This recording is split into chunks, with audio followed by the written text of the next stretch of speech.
Je m'appelle Marie-Ève, j'ai 39 ans, je suis maman de 4 filles.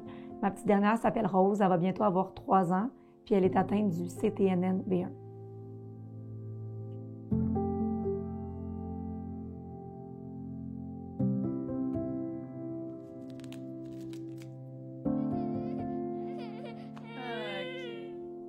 Dès la naissance de Rose, on a vu que sa tête était plus petite que la norme.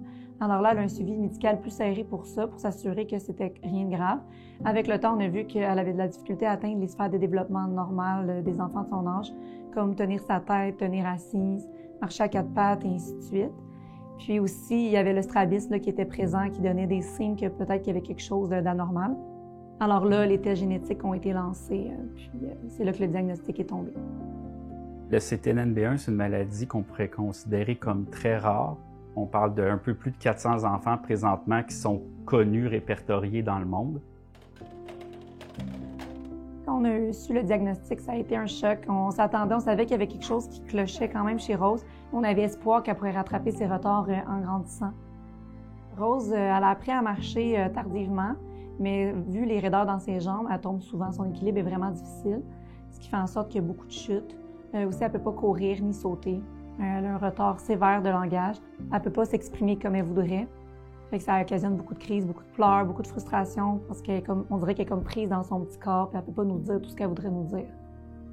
Les généticiens nous ont dit il n'y a pas de traitement pour la maladie. Ce que vous devez faire, c'est ce que vous faites déjà. C'est de la réadaptation, l'orthophonie, l'ergothérapie, la physiothérapie, puis lui donner le plus de stimulation possible pour qu'elle se développe le mieux possible. Nous, ce qui nous inquiète vraiment beaucoup là, pour Rose en ce moment, c'est son avenir, parce que dans le fond, on sait qu'elle risque d'avoir une déficience intellectuelle. Aussi, on est très inquiet par rapport à la progression de la spasticité, à cause que les raideurs dans les jambes s'amplifient avec la croissance puis la puberté. Donc ça aussi, ça nous inquiète beaucoup. Là. Rose a réussi à apprendre à marcher. C'est encore difficile, puis on a très peur qu'elle régresse. Dans le cas des maladies rares comme celle-là, où il y a des thérapies qui sont à la fine pointe de la technologie, bien souvent, ça revient à la charge des parents de s'organiser, d'essayer de trouver des chercheurs puis de développer finalement le traitement à l'aide de la recherche.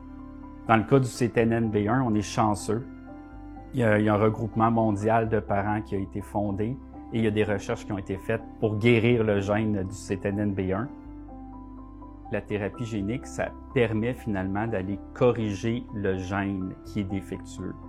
Donc, on va injecter un liquide qui possède le gène qui est, on pourrait dire, normal, puis il va avoir un porteur, si on veut, qui va l'amener dans la cellule. Et après ça, ça va aller remplacer finalement la séquence qui est défectueuse. Une fois que le corps va l'avoir absorbé au complet, ça va complètement guérir tout finalement son matériel génétique. Et donc, après ça, bien, la protéine va se générer de façon normale. Puis pour ça, bien, il faut quand même agir rapidement. Il faut que l'enfant soit jeune. Il faut que l'enfant puisse encore avoir du temps pour se développer et qu'une fois son gène guéri, bien, elle puisse continuer à se développer normalement. Pour nous, les parents, c'est comme on aime nos enfants, on les aime, on les chérit, mais d'avoir cette chance-là, peut-être de pouvoir lui donner une vie normale, que peut-être elle puisse courir, que peut-être elle puisse parler juste normalement comme on le fait aujourd'hui en entrevue, bien ça, c'est un rêve qu'on veut donner à Rose puis qu'on veut se donner les moyens de lui donner.